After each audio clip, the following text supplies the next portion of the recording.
Alright, so we're back. Essentially, Power Tour Day 1 was short-lived. A short-lived adventure. Wish it could have gone on a little longer. Kind of to the issue at hand now.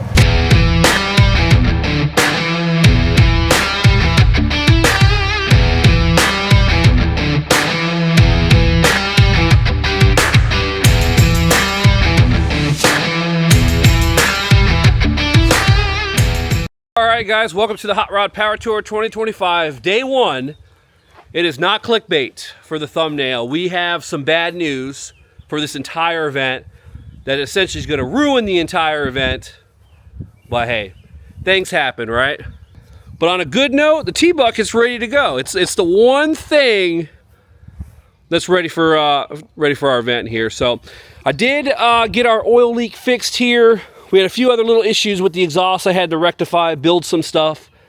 Especially have to quiet it down. I was starting to go deaf. We had a small little water leak up front that we got taken care of. But other than that, she's ready to rock and roll. So we got lucky this year with the starting point. If you remember last year, we went all the way down to Kentucky just to start. So our drive's only about 45 minutes from where we're at now. It was a perfect staging point to get everything ready. Had access to garage, tools, all that stuff. So it wasn't too bad, and it wasn't a 250-mile drive just to start the event. So what I say, she's ready to rock and roll here. Probably the first time in its life. I didn't even get a chance to clean this thing up. It's as dirty as it can get right now. Didn't even mount the license plate. Man, that sounds so good. All right, so if you didn't follow me last year, this year's event essentially starts in the same place that it ended last year. So again, we got pretty lucky last year that it ended so close to the house. And being this year, we don't have to drive too far, but we're gonna take a little bit of a different route this time going there, kind of avoid larger highways, keep it on the back road. All right. So we can go right, and the roads are absolutely rough, or we can go, let's go left.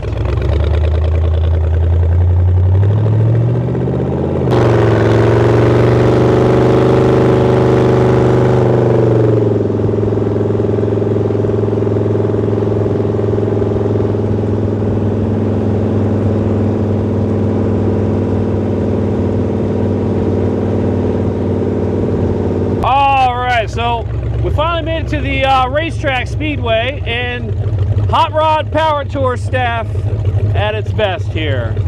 We've gone in every single entrance looking for credentials, and every single entrance tells you to go back to another entrance, which then they tell you to go back.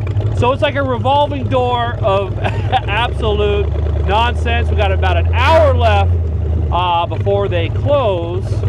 So we got to figure out how to get into this sucker. I got into a parking lot, but it's not the right parking lot, and I can't go any further. So we're gonna have to go back and argue with the cops, who will not let me go any further. So yeah, we're off to a great start. Oh, there we go. Look at that. All right, so we finally made it in. Surprisingly, having deja vu here.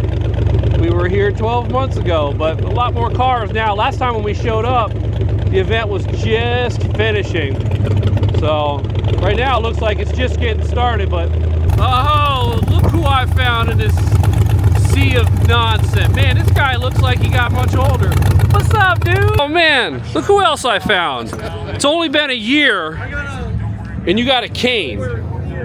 Don't pick up heavy shit. And you got gray hair. What's going on, man? Getting old, man. You gotta stay away from those big girls. Hey. They'll wear you out. All right, guys, so we got everything picked up, found the gang, got linked up with them. If you followed me last year, one of the running jokes at each location was this particular group of people that only hung out at the front of each event. And guess what? Day 1, they're here. I love it. It was like, doesn't matter what day it was, they were right in front of the stage for almost 8 hours the entire day. So it's pretty awesome, pretty dedicated people. All right, so we're back. Essentially, Power Tour Day 1 was short-lived. A short-lived adventure. Wish it could have gone on a little longer. So the issue at hand here is this damn trailer. On the way up, we kept blowing tires, and I mean, when I say kept blowing tires, you could only go about 100 miles with a brand new tire, and that thing would just completely explode.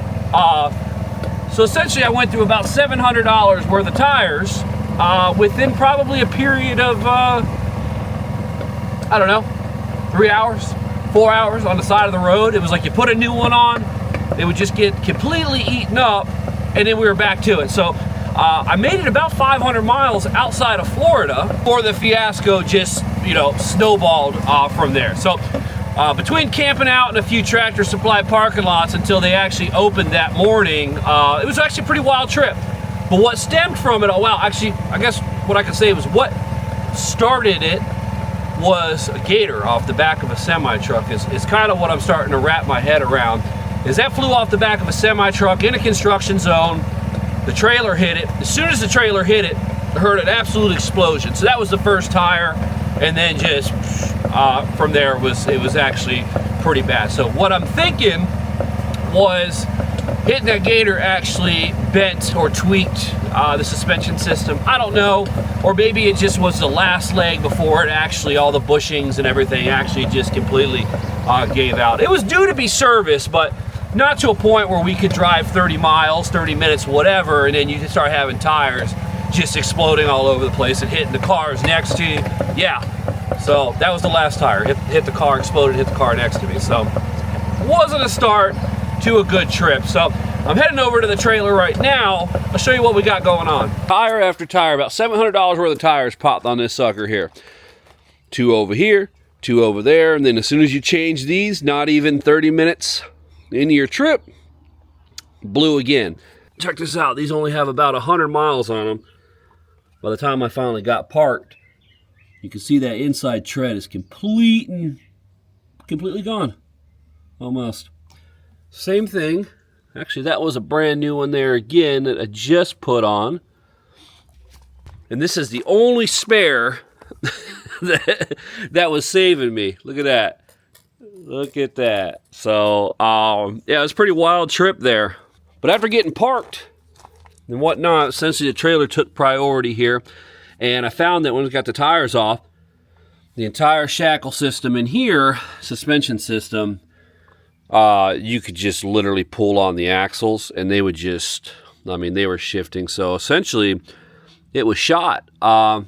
Took a couple days to get the parts ordered. Got new equalizers in here, new bushings, new shackles, and then new U-bolts on this side as well. For a trailer this large was pretty difficult to do. But yeah, look at that. All brand new stuff over here. So I'm thinking it might solve the issue. I'm not too sure yet. Still got to do some testing, figure it out. Because to drive 1,100 miles back and go through the same fiasco that we did is a no-go. Here's another tire too that was actually brand new. And then you can see how it's just completely eaten. It's just right here. So what I was thinking was tire was actually riding just like that with that top end. And it wasn't grinding up here against the wheel well. It's just the way it was sitting. But I think with the amount of play that was in here, it was just all over the place eating these things up. So what would happen is this would pop. You would replace it. And then the back one would go next. It was like a chain reaction. When you get back on the road, you get this replaced, and then bam. So it was just flip-flopping all over the place. It was wild. All right, so here's the old components I took off. Let you kind of form your own opinion here on what was going on. Look at that hole. Holes are typically round. They're starting to look almost like an egg. Egg-shaped holes. So that's probably where a lot of our play was coming from, where the wheels were getting absolutely just eaten up. And as we move on, it just gets absolutely worse. And that one's just completely non. But at the end of the day, I was actually anticipating more T-bucket problems. Not not trailer problems. Now, we didn't go very far for day one. It was only a round trip of about 100 miles or so. And it actually performed pretty well. And, you know, I think it would do the entire trip. I wasn't too worried about that. But, man, that's just straight annoying there. So, in the meantime, I'm going to jump back on this trailer, see if we can actually make it roadworthy. Will it run? Will it drive? Right? And then, hopefully, we'll catch back up again with the gang. So, till next time, guys, I'm Charlie. I'll see you around.